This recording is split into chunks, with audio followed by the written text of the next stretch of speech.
All right, good afternoon, everybody. Thanks for joining us today. I'm with my good friends Ryan and Anna out in beautiful St. Louis. Guys, thanks so much for joining us today. We're looking forward to speaking with you. Great. Thanks, Jonathan. Yeah, I was laughing right before we came on here. Why are we talking to healthcare guys? We should have the AI and tech stock guys on. That's all anybody wants to talk about is AI and tech. But we know that's not the case, and we shouldn't be just thinking that narrow-minded thing. There's lots of news, especially, and I wanted to ask you guys about this, especially when it comes to NIH funding, FDA cuts that are going on, and all that. Give us a little bit of the lay of the land in healthcare. What's going on? What should we be thinking about? What should be on investors' minds right now? Okay, great. So not unique to healthcare. The Trump administration is running a mile a minute here, and impacting a lot of different sectors. And of course, healthcare is one of them. And the big news about a week and a half, 2 weeks ago, on February 7th, so Friday, February 7th, the Trump administration announced some proposed cuts that would begin the following Monday to NIH spending, and really how that spend is allocated, direct costs versus indirect costs. There's also, as you alluded to, Jonathan, some cuts here this past weekend across the FDA, the NIH, the CDC, and some other institutions. So what we want to start, and I'll turn it over to Anna here in a second, is to walk through some of these changes, and then we'll link it back to the stocks in the healthcare sector, and hopefully alleviate any concerns you may have that this is going to be significantly detrimental to the space. So I'll turn it over here to Anna. She lived in the academic world in her prior career for 5+ years, so she has some great insight onto how this all works. Yeah, so just to give some additional background on how government funding has impacted my scientific career, essentially summer programs that I completed in undergrad, which prepared me for grad school, and then my entire graduate school journey and my PI, so my principal investigator, so the guy who ran the lab that I worked in, that was all supported by government funding. And so this issue is, near and dear to my heart for sure. And so I love that we can dive into it on this call. And so you can see here on the slide, when we talk about this proposal to cap indirect cost institutions, what exactly does that mean? It's super confusing to most people who are not in science. Direct funding means people like me who are doing the research, salaries of those people, supplies for specific lab projects. So if I require a specific machine to complete my project, that can be covered under direct funding. Indirect is more general expenses. So the building that I work in, I may share that building with 20 or 30 other labs. These are the costs that go towards keeping the lights on, keeping the ventilation in the cell culture hoods running, paying people to take care of toxic waste disposal, things like that, general admin. And so both halves of the equation are very important. And I think, we know that there's been a need for reform in this system for a long time.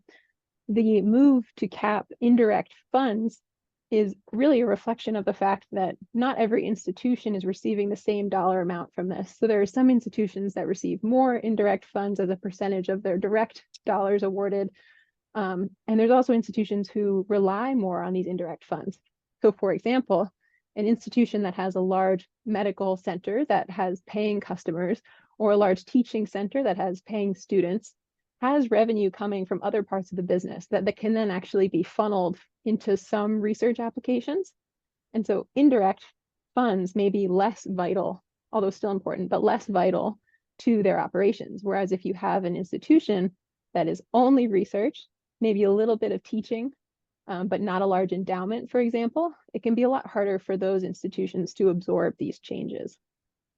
And so I think we all agree that there are changes needed, but it's unclear yet how this will shake out. There are several lawsuits going on, which I think Ryan will also touch on in a second. So if I go to the next slide, just to mention, other than the capping of indirect costs, some other things at play here are in general just some reduction in workforce that we've seen across government agencies. I think it's important to point out that none of these agencies are going to disappear, at least the ones mentioned on this slide. And that's important because they will still exist, though their operations may be reduced. And so all the NIH, the CDC, NSF, they all currently either collaborate on or run studies or even fund studies that are done by other academic institutions. And so as people maybe stop working and stop conducting research at these government agencies, that will also decrease on the academic side. Another aspect is just kind of pauses, is people sort of adjust pauses in grant review cycles, which could be a delay essentially in the funding cycle. Great. And to put some numbers around this, the NIH budget in 2023 was about $35 billion. And of the 35 billion, approximately 9 billion went to fund these indirect costs that Anna has spoken to. And that's about 26% of the total budget goes to indirect costs. Now, the Trump administration has said, based on what other philanthropic institutions are paying for indirect costs, we should cap this at a rate of 15% instead of 25, 26% on average. So that's about a $4 billion cut to these indirect costs. Now, this money may be directed to direct spend, so directly, for the salary of the PhD for the study, which would provide a little bit of a buffer. But the concern is that without the funding of these indirect costs, we may have a drop off or a delay in study starts. Of course, this translates now to the public markets, and how does this impact healthcare and specifically the life science tools industry? And we've scrubbed the companies that are out there in the public world and the ones that have this disclosure.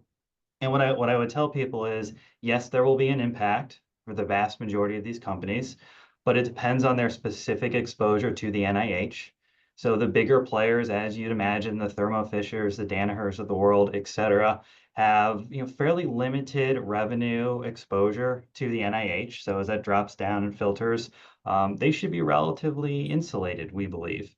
As you drop down in market cap, there are some smaller players who do have more direct exposure to the NIH. 10x is a great example of a company who I think has about 25% NIH exposure on their top line from their most recent conference call. So a variety of impacts here, but nothing to the extent that we're terribly fearful about it. And we look at these, all these stocks have been impacted by this concern, and so it's potentially opportunities for investors to get in at some more attractive prices.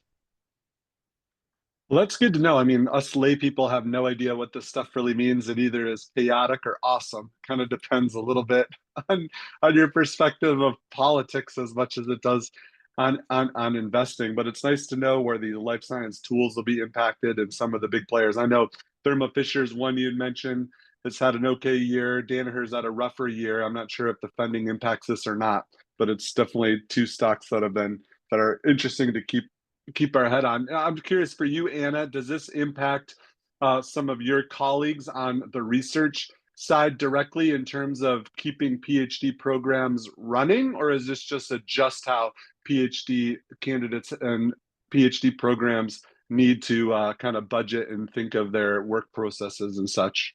Yeah, that's a great question. I think it's yes to both of your questions. So it'll depend on the institution. All institutions will adjust their budgeting to whatever the government decides, whatever the outcome finally is. But the institutions who have less ability to absorb that reduction in dollars flowing to them will likely reduce the number of spots provided for graduate students, for example. Additionally, some institutions require external funding. So for a graduate student who's interested in working at an institution that requires you to come with your own funding, especially for young PIs or very young researchers just starting out in their career, it may be harder for them to find those opportunities. Let me ask one more follow-up question to that. So some of the, more common names in healthcare that we might know, the Johnson and Johnsons, Eli Lilly, some of these companies that have broad, diversified businesses and such, how much are those kind of firms relying on these government contracts versus public or private kind of funding? And what do you think of the impact on those outside of the life sciences tools and some of the big names that are in the S&P 500 or other index type of products? How will they be impacted? It's less direct and it's less immediate. And so if you think about just the workflow here, if you're Anna at a lab, you're studying a molecule, does that molecule have interest to a large pharma company, a small biotechnology company? Does that get licensed and pulled out of the academic world and put through the clinical trials. And some of this has been started and funded through NIH grants. If you look at Moderna and the COVID-19 vaccine and the innovation we saw there during the pandemic, I mean, that was started in part through NIH funding years ago. So there are downstream impacts, but if you're not directly providing services to scientists, to academic labs who are being funded by the NIH, probably don't see an impact here in the near term. So some of those stocks you mentioned probably escape near-term exposure. But we have to, consider to some extent the downstream impacts and what that could look like. But in fairness, I don't think we know yet. I know there's a lot of consternation around what will this mean? Will there be a dearth of academic talent? Will scientists depart the field? Will we fall behind some of our competitors in the world in scientific research? I mean, all these things have been thrown out there as possible outcomes of this executive order. We'll see. We try to remain balanced here, and you gotta keep an open mind to what's going to happen and how this will play out. And as Anna mentioned at the start, there's a very large legal battle ongoing right now, and so we don't yet even know if this will come to pass. It's likely in the next couple of weeks there'll be a preliminary injunction issued against this ruling, and then the ball will be back in the court of the Trump administration, and we'll see where they want to go next and how they want to take this. Yeah, what battles do they want to fight? They like battles, so we'll see. Hey, Yeah. you guys promised me we would talk about pulsed field ablation. I'm dying to know what this means, so we're going to change gears and go afield a little bit. But like, give us a skinny. This sounds like some pretty cool technology. I know you've mentioned Boston Scientific kind of leading the way. Give us the details about this cool thing that you guys have been thinking about. This should be interesting to everyone because AFib is a very serious condition. It affects millions of people in the US. It is becoming more and more prevalent as the population ages, as we become better at identifying AFib. And there's new technology in the field. So please listen in. Anna? Yeah, instead of a biotech, let's do some med device. Also very cool science.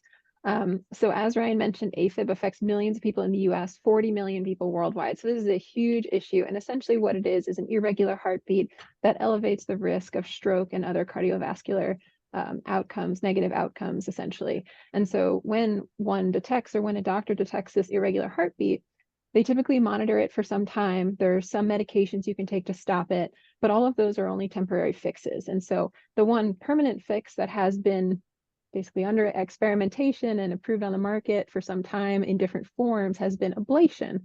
And what this essentially means is killing some heart tissue by various means. And that actually stops the movement of these electrical signals that are incorrect through the heart tissue and stops that irregular heartbeat signal. And so through the years, there have been various methods of ablating tissue. And this sounds very scary, and it sort of is, right? You're going into the heart, actually inside the body, and you're zapping heart tissue. It can be done with heat, that's thermal ablation. It can be done with cold, cryoablation. And now we have pulsed field ablation.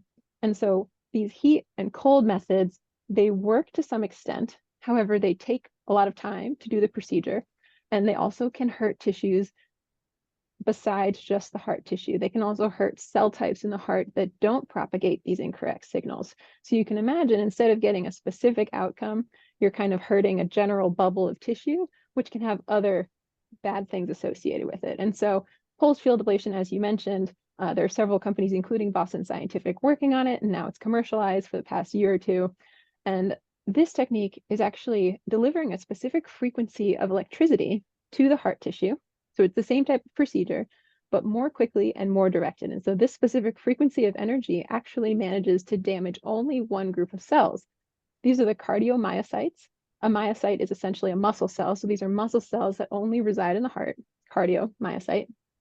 And when they sense this electrical impulse delivered by the device, they actually open up their little pores, and the outflow of ions messes up their balance of electricity, and they can't recover. And then those cells actually die.